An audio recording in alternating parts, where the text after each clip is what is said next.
नमस्कार दोस्तों, मैं आलोक व्यास आदिशक्ति IAS अकेडमी में एक बार फिर आप सबका स्वागत करता हूं। आज हम भारतीय संविधान के इस श्रृंखला में एक नया अध्याय संविधान सभा की मांग के बारे में चर्चा करेंगे। संविधान सभा बिल्कुल सही आप समझे। संविधान सभा, मैं उसी संविधान सभा की बात करता हूं जिस संविधान सभा ने हमें तथा हमारे देश को विश्व का सबसे बड़ा बृहद संविधान प्रदान किया। जी हाँ, मैं उसी संविधान सभा की बात करता हूँ जिसमें विश्व के सर्वश्रेष्ठ नेता समाविष्ट थे। मैं उसी संविधान सभा की बात कर रहा हूँ जिसने हमें आज इतना बड़ा समृद्ध लिखित संविधान प्रदान किया, और एक ऐसा संविधान जिसने भूतकाल और भविष्य की सभी संभावनाओं को अपने आप में समाहित किया। इस अध्याय के अंतर्गत हम संविधान सभा की मांग, संविधान सभा का गठन, संविधान सभा की कार्यप्रणाली, संविधान सभा में उद्देश्य प्रस्ताव को पारित करना और उद्देश्य प्रस्ताव को प्रस्तुत करना, इसके अतिरिक्त संविधान सभा में स्वतंत्रता अधिनियम, भारत सरकार अधिनियम 1947 के बाद अर्थात पाकिस्तान बनने के बाद क्या क्या परिवर्तन आए, इसके अतिरिक्त भारतीय संविधान सभा ने जब संविधान का निर्माण किया तो संविधान के अलग अलग प्रारूपों की जांच करने के लिए या भारतीय संविधान को बनाने के लिए अलग अलग अध्यायों या उसके भागों पर विचार करने के लिए जो समितियां बनाई गई, हम उनको भी पढ़ेंगे, अर्थात संविधान सभा की प्रमुख समितियां। इसके अतिरिक्त हम संविधान सभा का प्रभाव में आना पढ़ेंगे, सबसे प्रमुख संविधान सभा की प्रारूप समिति पढ़ेंगे। इसके अतिरिक्त संविधान सभा के द्वारा संविधान को कैसे आत्मारोपित किया गया, हम ये भी पढ़ेंगे, जिसे हम 26 नवंबर 1949 को बोलते हैं आत्मार्पित किया। तो हम ये भी पढ़ेंगे कि किस प्रकार संविधान सभा ने हमारे संविधान का प्रवर्तन किया, संचालन किया, उसे लागू किया या आत्मार्पित किया। इसके अतिरिक्त कांग्रेस की विशेष समिति जो बनी संविधान सभा के अंतर्गत, वो भी पढ़ेंगे।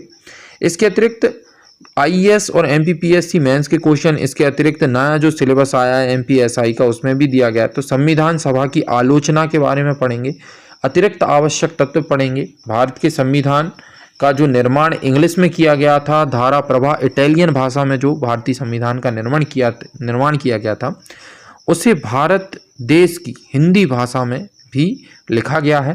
तो संविधान का हिंदी पार्ट उसे डिस्कस करेंगे। इसके अतिरिक्त कुछ मैं आपको अंत में महत्वपूर्ण इसके तथ्य बताऊंगा। तो हर एक पार्ट में मैं कुछ ना कुछ आपको, जिस प्रकार हमने भारत का संवैधानिक विकास पढ़ा उसी प्रकार संविधान सभा के बारे में पढ़ेंगे।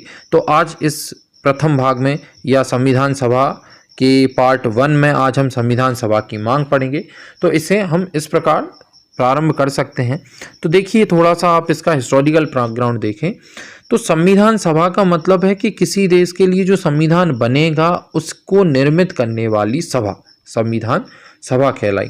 तो सबसे पहले यदि हम देखें तो भारत में संविधान की मांग या स्वायत्त शासन या स्वशासन की जो मांग की गई थी, वो बाल गंगाधर तिलक सन 1908 के लगभग में बाल गंगाधर तिलक ने एक नई नींव डाली, किंतु 1908 में वह सफल नहीं हुए। तो आगे जाके उन्होंने 1916 में एक पार्टी की स्थापना की जिसे हम बोलते हैं होम रूल लीग, बिल्कुल एनी बेसेंट जी के साथ मिलके।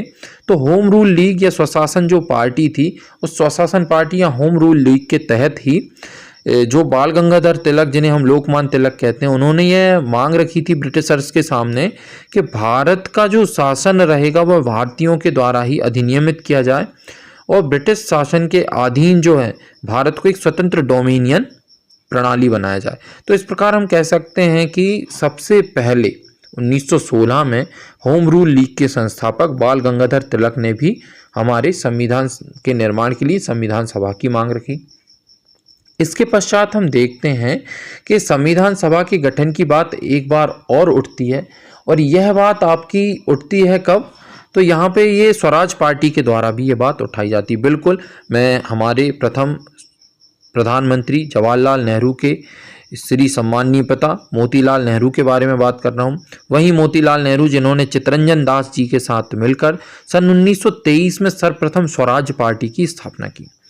इसी स्वराज पार्टी में मोतीलाल नेहरू व चित्तरंजन दास जी ने मिलकर भारत के लिए एक संविधान निर्माण या भारत के लिए नए संविधान के प्रारूप को तैयार किया, किंतु जिसे मुस्लिम लीग ने स्वीकार नहीं किया। इसके अतिरिक्त उन्होंने सर्वप्रथम हम बोल सकते हैं कि ब्रिटिशर्स के द्वारा दी गई यह चुनौती के भारतीय कभी संविधान का निर्माण कर ही नहीं सकते। सर्वप्रथम यदि किसी ने इस चुनौती को स्वीकार किया तो वह थे मोतीलाल नेहरू।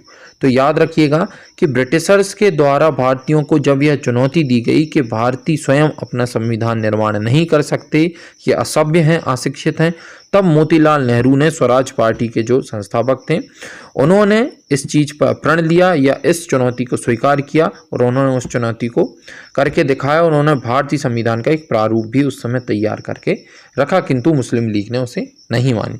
तो इस प्रकार हम कह सकते हैं कि संविधान सभा की जो हम बोल सकते हैं गैर आधिकारिक मांग एक बार सन 1916 में बाल गंगाधर तिलक द्वारा और दूसरी बार सन 1923 में हम बोल सकते हैं मोतीलाल नेहरू जी के द्वारा करी गई थी कि भारतीय संविधान जो है भारत के लोगों के द्वारा बने और इसके लिए संविधान सभा का गठन। यहाँ हम स्टार्ट करते हैं। इंडियन कॉन्स्टिट्यूशन में जो चीज़ होती है हर चीज़ लीगल या आधिकारिक है।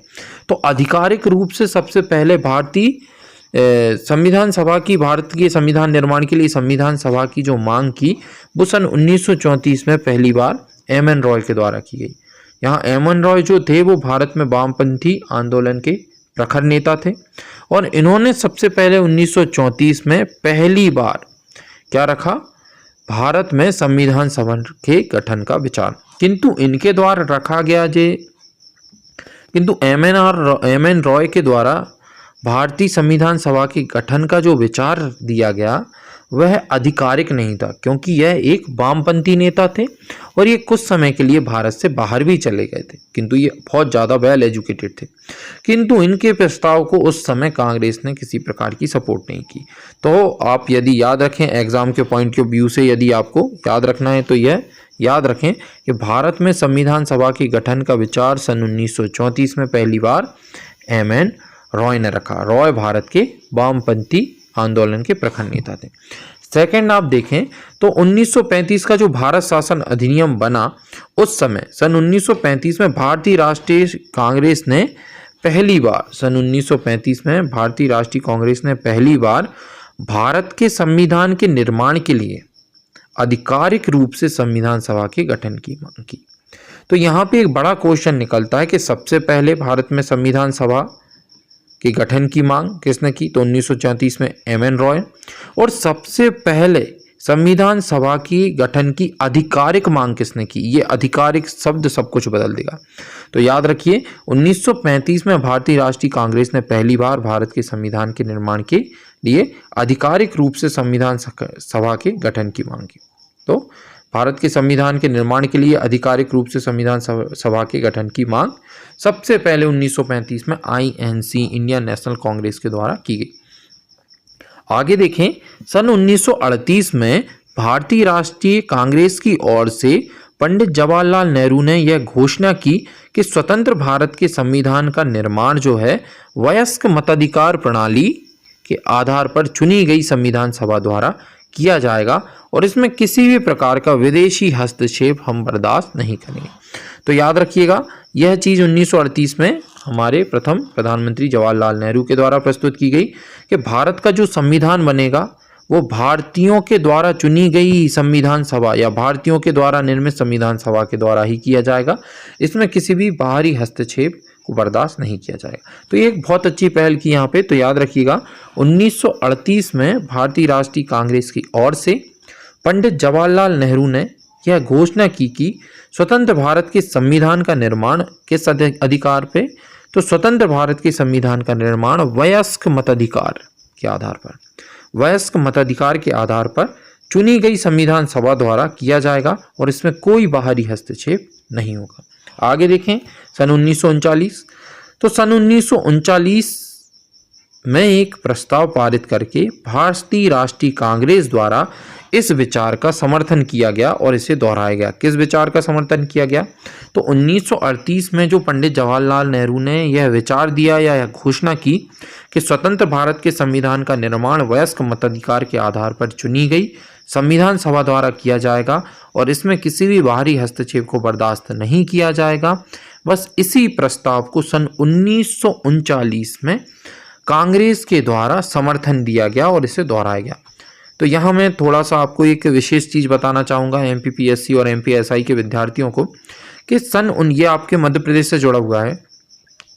कांग्रेस का सन 1939 में मध्य प्रदेश के जबलपुर के निकट त्रिपुरा या त्रिपुरी या तिगवा, इसके कई नाम हैं, तो पुराना नाम जिसका जबालीपुर भी आता है, जबाली ऋषि की जो तपोभूमि है जबलपुर, उसी की हम बात कर रहे हैं।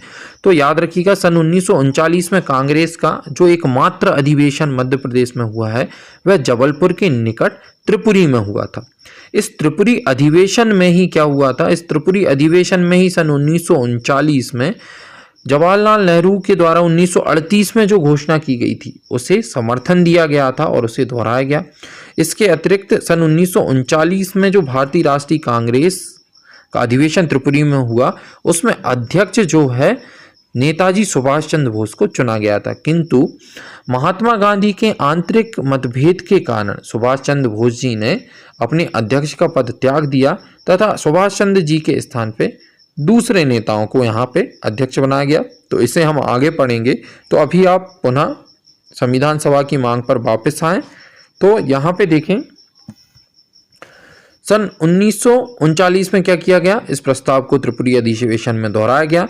नेहरू जी की इस मांग को अंततः ब्रिटिश सरकार ने सैद्धांतिक रूप से स्वीकार भी कर लिया और इसे सन 1940 के अगस्त प्रस्ताव के नाम से जाना जाता है। तो याद रखिएगा कि नेहरू जी की इस मांग को अंततः ब्रिटिश सरकार ने सैद्धांतिक रूप से स्वीकार कर लिया और इसे सन 1940 के अगस्त प्रस्ताव के नाम से जाना जाता है। तो मोस्ट इम्पोर्टेंट हो जाता है कि ये जो प्रस्ताव दिया गया इसे क्या कहा गया, सन 1940 के अगस्त प्रस्ताव के नाम से भी जाना जाता है। चलिए आगे हम देखते हैं संविधान सभा की मांग के बारे में। तो यहाँ पे आप देखेंगे कि सन 1942 में ब्रिटिश सरकार ने राष्ट्रीय इंडियन नेशनल कांग्रेस की बात मानकर, भारतीय राष्ट्रीय कांग्रेस की बात मानकर ब्रिटिश सरकार ने सन 1942 में ब्रिटिश सरकार के कैबिनेट मंत्री सर स्टैफर्ड क्रिप्स, यहाँ देखें ब्रिटिश सरकार के कैबिनेट के मंत्री सर स्टैफोर्ड क्रिप्स तथा एक ब्रिटिश मंत्रिमंडल के एक सदस्य और एक स्वतंत्र संविधान के निर्माण के लिए ब्रिटिश सरकार के एक प्रारूप प्रस्ताव के साथ भारत भेजा। तो यहाँ पे आप समझ सकते हैं, देखिए ये टाइम था 1942, तो 1939 से लेके 1945 तक द्वितीय विश्व युद्ध की अवधि थी। याद रखिए 1939 में से लेके 1945 तक द्वितीय विश्व युद्ध चला। अब जिस द्वितीय विश्व युद्ध के समय देखिए ब्रिटेन सबसे शक्तिशाली राष्ट्र था। प्रथम विश्व युद्ध में ब्रिटेन की शक्ति स्थापित हुई। द्वितीय विश्व युद्ध के समय भी ब्रिटेन और फ्रांस दुनिया के सबसे शक्तिशाली देश थे, किंतु कहीं इस द्वितीय विश्व युद्ध के समय जापान या जर्मनी का साथ भारत ना दे, इसके लिए ब्रिटिश गवर्नमेंट ने डरते हुए सन 1942 में स्टुअर्ट क्रिप्स के नेतृत्व में एक कैबिनेट मिशन यहाँ पे भेजा।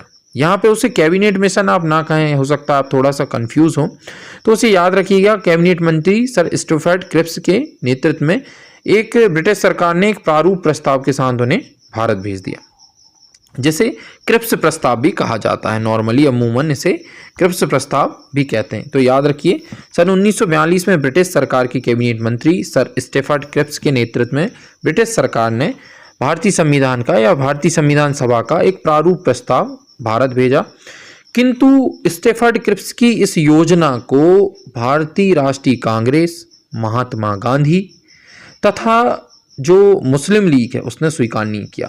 आप कई बार पढ़ते हैं कि महात्मा गांधी ने इसे पोस्ट डेटेड चेक कहा कि ऐसा चेक जिसकी डेट निकल चुकी है, पहले आप ये प्रस्ताव देते तो शायद हम सोच सकते थे। तो इस प्रकार से एक प्रकार से आलोचना भी की गई और इसका मजाक भी उड़ाया गया। तो स्टैफर्ड क्रिप्स के प्रस्ताव को नहीं माना गया, किंतु आगे जाके मानना भी पड़ा। आगे देखें तो इस संविधान को मीन्स स्टैफर्ड क्रिप्स के जो प्रारूप प्रस्ताव, संविधान का प्रारूप प्रस्ताव स्टैफर्ड क्रिप्स ने पेश किया, तो ब्रिटिश गवर्नमेंट ने कहा कि हमारे द्वारा यह जो प्रस्ताव भेजा जा रहा है इसे द्वितीय विश्व युद्ध के बाद अपना लिया जाएगा, तब तक भारत द्वितीय विश्व युद्ध में ब्रिटेन का साथ दे। तो इस संविधान को द्वितीय विश्व युद्ध के बाद अपनाया जाना था। क्रिप्स प्रस्ताव को मुस्लिम लीग ने अस्वीकार कर दिया। क्यों?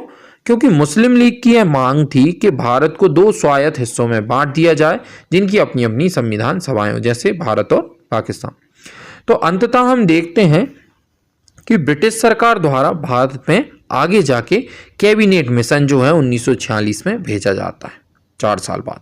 तो अंततः ब्रिटिश सरकार द्वारा भारत में एक कैबिनेट मिशन भेजा गया और इस मिशन ने 2 संविधान सभाओं की मांग को ठुकरा दिया। जो मुस्लिम लीग कर रही थी 2 संविधान सभाओं की मांग, उसको ठुकरा दिया। लेकिन उसने ऐसी संविधान सभा के निर्माण की योजना सामने रखी। मींस कैबिनेट मिशन ने ऐसे संविधान सभा की योजना की, ऐसी संविधान सभा की मांग को संविधान सभा के निर्माण की योजना रखी जिसमें मुस्लिम लीग को काफ़ी हद तक संतुष्ट कर दिया गया। तो भाई किस प्रकार संतुष्ट कर दिया? क्या पाकिस्तान को बनाने की मांग स्वीकार कर ली? बिल्कुल नहीं। किंतु यहाँ पे कैबिनेट मिशन ने यहाँ एक प्रावधान कर दिया गया कि जिस क्षेत्र में जिस धर्म की आबादी ज़्यादा है उस धर्म के लोग उस क्षेत्र के कैबिनेट कैंडिडेट्स को चुन सकते हैं।